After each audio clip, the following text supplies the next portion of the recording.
যেটা কোনোদিন কোনো কালে কোনো মনন্তরে কোনো গল্পে কোনো যুগে প্রকাশিত হয়নি, যেটা কোনো দেবতা জানে না, যেটা কোনো মুনি ঋষি ধ্যানের দ্বারাতে জানতে পারেনি, সেটা সেই তত্ত্ব। যে তত্ত্বটা আমরা জানতে পেরেছি, প্রকাশ হয়েছে, যেটা আমরা পেয়েছি, যেটা কেউ পায়নি, এটা প্রকাশ হওয়ার পরে ব্রহ্মা আফসোস করছেন, আক্ষেপ করছেন। কদিনের জন্ম নিয়ে মানুষ, কদিনের আয়ু নিয়ে মানুষ এত কিছু পেয়ে গেল, এত সুযোগ মানুষ পেল, কিন্তু আমি ব্রহ্মা পেলাম না। মানুষ ইচ্ছা করলে গোবিন্দকে ধরতে পারে, গোবিন্দের ধামে যেতে পারে, লীলায় অংশগ্রহণ করতে পারে, সাধু গুরু বৈষ্ণবের সঙ্গ করতে পারে, মানে ইচ্ছাটা করলে তিনি করতে পারেন কাজটা, কিন্তু ব্রহ্মা ইচ্ছা করলেই করতে পারেন না। তাকে সেই ক্ষমতা দেওয়া হয়নি, অধিকার দেওয়া হয়নি। ব্রহ্মা এখানে নামতে পারেন না, ভূমি স্পর্শ করার অধিকার ব্রহ্মাকে দেওয়া হয়নি। উনি আসবেন কি করে ধরাধামে? যখন ভগবান বললেন যে দেহি বড় বল্লভ মুধারাম, আমি আমার ভক্তের চরণ ধুলি মস্তকে ধারণ করি। ব্রহ্মা বলছেন, তুমি এত লালায়িত তোমার ভক্তের চরণ ধুলির জন্য, তুমি মস্তকে ধারণ করো, কি আছে এর মধ্যে? মানুষ পাগল হয় কার জন্য? বারবার চায় কি? খারাপ জিনিস কেউ চায় আমার আবার আসুক, আবার পাই, কথাটা কিন্তু কেউ বলে না, তাই না? একটা ভালো বারবার আসুক, হ্যাঁ, আবার যদি পেতাম জীবনটা সার্থক হয়ে যেত, তাই না? আর খারাপ যদি হয় আর জীবনে চাই না, মরার জীবন আর না, জীবনে আর এই কষ্ট না, তাই না? ওটাকে আমরা চাই না। কিন্তু ভগবান বলছে আমি চাই, কি চাই? আমি আমার ভক্তের চরণ ধুলি চাই। সেই চরণ ধুলির আশায় গুলো বৃন্দাবন পরিত্যাগ করে আমি ভুলুকে এসেছি। আমি ভগবত তত্ত্বটা ছেড়ে দিয়ে আমি জীব তত্ত্ব ধারণ করেছি। ঐশ্বর্য পরিত্যাগ করে আমি কাঙাল হয়েছি। আজ আমার কিচ্ছু নেই, আমি কাঙাল, আমি কাঙালের ঠাকুর, সবাই আমাকে কাঙাল বলে ডাকে। হ্যাঁ, মানে তিনি এতই কাঙাল, মানুষের তো কিছু থাকে, তার কিছু নেই, তিনি এত কাঙাল হয়েছেন কেন? আমাদের জন্য, ভক্তদের জন্য, ভক্তদের ভালোবাসার মূল্য দেওয়ার জন্য। তাই ব্রহ্মা আক্ষেপ করে বলছে যে হে গোবিন্দ, তুমি যদি আমাকে মনুষ্য কুলে জন্ম দিতে, আমার জন্মটা সার্থক হতো। আমি কেন ব্রহ্মা হলাম? কেন তুমি আমাকে ব্রহ্মা বানালে? চাই না, আমি এই জন্ম চাই না। হে গোবিন্দ, তুমি যদি আবার জন্ম দাও, তাহলে সেই জন্মটা তুমি আমাকে আর ব্রহ্মলোকে দিও না, দেবলোকে দিও না, তুমি আমাকে মনুষ্য লোকে দিও, ধরা দামে দিও, মর্ত্যলোকে দিও।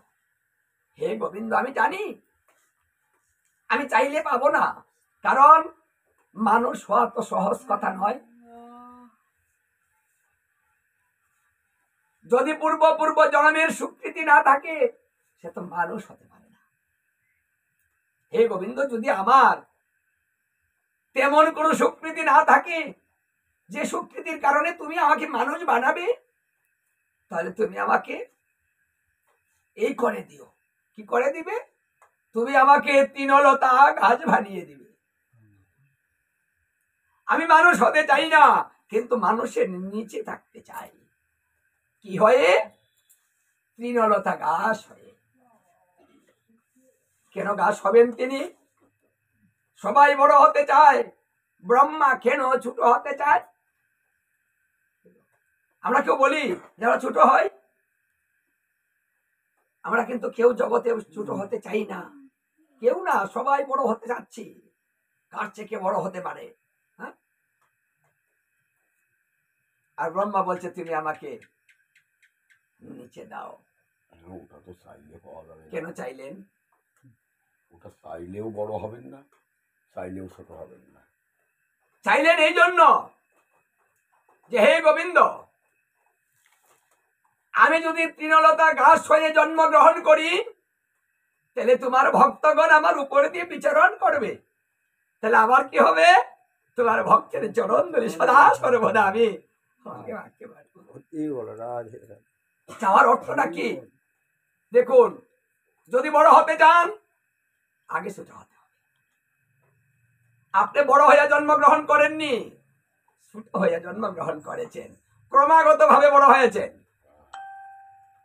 মহাপ্রভু বলেছেন যদি তুমি বড় হতে চাও ছোট হও আগে, যদি তুমি জ্ঞানী হতে চাও মূর্খ হও আগে।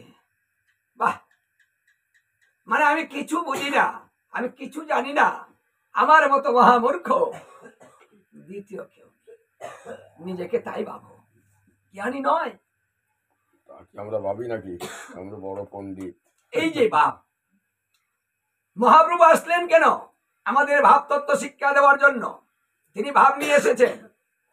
এই জন্য চৈতন্য চরিতামৃত, অমিয় নিমায় চরিত, চৈতন্য মঙ্গল, এইসব গ্রন্থ হচ্ছে রসশাস্ত্র। আমার চৈতন্য মহাপ্রভুর চরিতের অমৃতটা হচ্ছে রস।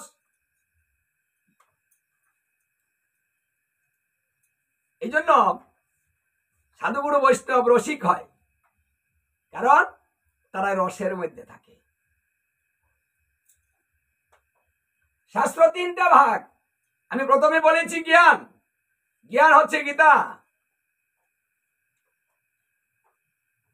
তারপরে হচ্ছে ভক্তি, জ্ঞানের পরে আপনি ভক্তিতে প্রবেশ করতে হবে, কারণ জ্ঞান দিয়ে কেউ মুক্তি লাভ করতে পারবে না যদি তার ভক্তি না থাকে। জ্ঞানটা অর্জন করবেন এই জন্য, কারণ জ্ঞান যদি না হয় তাহলে ভগবানকে চিনবেন না, ও ভগবানকে ভগবান বানাবেন, অসৎগুরুকে সৎগুরু বানাবেন, ও মানুষকে মানুষ বানাবেন। কি কোনটা সঠিক সঠিক কোনটা বেঠিক বুঝবেন কি করে যদি জ্ঞান না থাকে? কি গো, ভালো মন্দ কাকে বলে? যেমন সাধু আছে, হ্যাঁ, পেস্ট লেগে গেল, কি বলে? ওই সাধু জিজ্ঞাসা করতো দেখি, হ্যাঁ, পেস্টটা যখন লেগেছে যা সাধুর কাছে যা, বলে না? কেন বলে? কারণ এই জন্যই বলে যে সাধু ভালো জানে, হ্যাঁ, সাধু জ্ঞানী, উনি বলতে পারবেন। এই জন্য জ্ঞানের আগে প্রয়োজন, ভক্তি পরে আগে জ্ঞান। জ্ঞান অর্জন করুন, সঠিক জায়গায় ভক্তি নিবেদন করুন। যদি ভক্তি আপনার হয়ে যায় সঠিক জায়গায়, তাহলে আর কোনো কিছুর প্রয়োজন, তাহলে ভক্তি কত প্রাধান্য। দাপর যুগে 125 বৎসর লীলা করেছিলেন শ্রীকৃষ্ণ, 125 বৎসর লীলা করে তিনি উদ্ধবের কথায় কলিযুগে ভক্তি শাস্ত্র হয়ে স্বয়ং সম্পূর্ণ ভগবান শ্রীকৃষ্ণ তিনি আসবেন, এই কথাটা দিয়েছিলেন একজন ভক্তের কাছে, উদ্ধবের কাছে। কবে দিয়েছিলেন? 125 বৎসর যেদিন পূর্ণ হয়েছে, দাপর যুগ শেষ, কলিযুগ শুরু হবে, সেই দিন শ্রীকৃষ্ণ লীলা সম্বরণ করে অপ্রকট লীলায় চলে যাবেন প্রবাস তীর্থে। তিনি সেই কথাটা দিয়েছিলেন, হে উদ্ধব, তুমি আমাকে বলছো কলিজীবের কিছু গতি করে যাব, কলিজীব কি করে মুক্ত হবে, কি করে উদ্ধার হবে? কারণ কলিজীবের জ্ঞান হবে